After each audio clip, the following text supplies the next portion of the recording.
Deuxième question, c'est notre deuxième point de ce jour.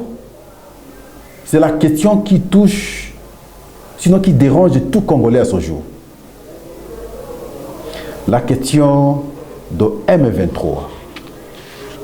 Le M23, au moment où nous sommes en train d'échanger, a pris possession de Bunagana. Cet espace-là, ce n'est pas aujourd'hui que le M23 l'occupe. Je m'en souviens en 2012, toujours le M23, c'est à Bunagana. En 2012, pire encore, ils sont arrivés jusqu'à Goma.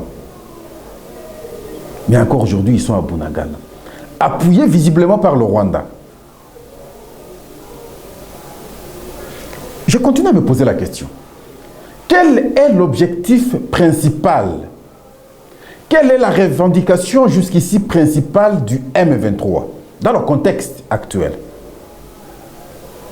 Venir prendre le pouvoir ici à Kinshasa? Occuper l'espace de l'Est? Ils imaginent faire quoi en réalité? J'ai vu certaines images, comment les enfants fuient Bunagana. Parce qu'il y a des armes qui retentissent. Des petits enfants, deux enfants, l'autre tient son frère par la main et ils courent. Ils ne savent même pas là où ils vont. S'il vous plaît, mais ça fait très mal quand on voit de telles images. Quel est le péché de la République démocratique du Congo jusqu'à ce jour?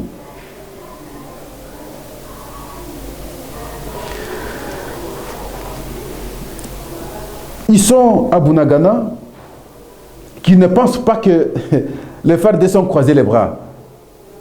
J'ai parie qu'ils seront délogés de Bunagana. Mais maintenant, c'est le jeu de ping-pong là qui me fait très mal. Aujourd'hui, ils sont là, demain, ils repartent. Et c'est qui paie le prix, c'est la population. Non, il est vrai, nous devons reconnaître jusqu'ici. Les trahisons sont encore là. Les traîtres sont à l'interne. Nous devons être à mesure de les dénoncer chaque jour. S'il faut les arrêter, il faudrait qu'on les arrête. On ne peut pas continuer à supporter de telles bêtises. Dans l'armée, dans les services de sécurité, dans la police et pratiquement dans toutes les instances. Nous avons suivi le Rwanda signer un accord d'asile avec le Royaume-Uni. La première délégation est déjà arrivée à Kigali. Les Iraniens, avec d'autres nationalités, ils sont maintenant à Kigali. Nous, on se pose la question. Le Rwanda, depuis toujours, développe le discours comme quoi son espace est petit, ainsi de suite. Le Rwanda, aujourd'hui, devient un pays capable de pouvoir accueillir d'autres nationalités. Mais alors, pourquoi ils viennent au Congo chercher l'espace? Il y a un non-dit dans cet accord. De mon point de vue, c'est une manière pour le Rwanda de s'afficher à la face du monde comme capable d'apporter autre solution pour gagner la sympathie maintenant des grandes puissances. Et lorsqu'il aura gagné, et comme il le fait maintenant, la sympathie de ces puissances-là, son jeu, son plan d'attaquer le Congo sera cautionné par ces pays-là, par ces puissances. Et son discours va passer. Est-ce que nous comprenons cet enjeu? Est-ce que nous comprenons cette stratégie du Rwanda? Et si nous comprenons cette stratégie ou cet enjeu du Rwanda, c'est à nous de développer, comme je le dis, un autre discours contraire. Et pour que finalement, le plan-là puisse échouer. Est-ce que nous comprenons les choses de cette manière-là, au jour d'aujourd'hui? J'ai continué à féliciter nos FARDC, quelles que soient les conditions, déterminés, mobilisés à défendre les frontières de leur pays. Je ne pense pas que quel que soit l'appui du Rwanda, le Rwanda atteindra son objectif à ce stade de temps. Je ne pense pas. Nous appelons ici la mobilisation non seulement des FARDC, d'ailleurs il n'y a pas à les mobiliser parce qu'ils sont engagés comme tels, surtout de la population et d'autres services, à pouvoir travailler en commun accord avec les FARDC pour que l'unité faisant la force, on soit en mesure de comprendre le jeu de l'ennemi. Aujourd'hui, c'est le pays qui est attaqué. L'agression est claire. Je m'en souviens même à l'époque de Musée Kabila, lorsqu'il parlait de l'agression. Même s'il est à l'origine de ce que nous connaissons aujourd'hui. Il parlait de l'agression la fois passée. Le Rwanda a développé notre discours. Le Rwanda a parlé de la rébellion. Lui parlait de l'agression. C'est la même cartographie. Aujourd'hui, nous parlons visiblement de l'agression parce que c'est clair. On voit c'est le Rwanda qui est derrière le M23. Mais quand vous allez au Rwanda, quand vous entendez le discours des Rwandais, c'est la rébellion, c'est le M23. Il n'a rien à voir avec ça. C'est les mêmes stratégies du Rwanda. Mais qu'est-ce qui fait que les instances internationales ne parviennent pas à comprendre exactement ce que fait le Rwanda pour les condamner? Non, je comprends qu'ils comprennent.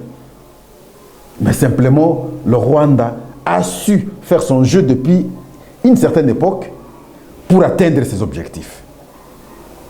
Depuis tout ce temps aussi, les Congolais, parce que ceux qui nous dirigeaient avaient aussi une autre lecture.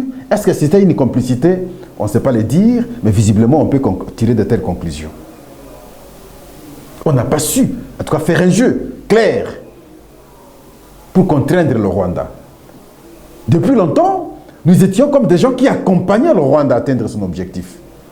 Monsieur le Président de la République, aujourd'hui, c'est vous qui avez le grand défi. Vous avez un grand défi.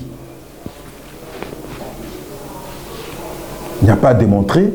Effectivement, nous voyons l'engagement. Tout un peuple est derrière vous. Votre peuple est derrière vous. Ne lâchez pas. Que les impressions ne vous fassent pas détourner de l'objectif. Non. Tout un peuple est derrière vous. Moi le premier. Et donc, j'estime que la conjugaison de tous nos efforts derrière vous nous permettra, en tout cas, d'atteindre les objectifs. Sinon, l'objectif principal, l'objectif ultime, c'est lui de récupérer nos frontières, d'imposer la paix définitive, de faire comprendre aux pays voisins que nous sommes le Grand Congo, qu'on ne peut pas à chaque fois venir marcher et faire tout ce qu'il faut impunément. Non. Trop c'est trop, peut-être cette fois-ci, c'est la fin. Voilà, c'est autour de ces deux points que nous avons voulu échanger avec vous ce jour, parce que la promesse est depuis un certain moment, depuis quelques jours, c'est que chaque jour, nous sommes en communication, en échange avec vous sur des questions d'intérêt national. Merci, à la prochaine. Mais soyez toujours branchés, c'est ici, nous vous disons, Pro Info, c'est facile. www.proinfo, info avec s.net, vous nous trouverez, nous sommes là, chaque jour. Merci, au revoir.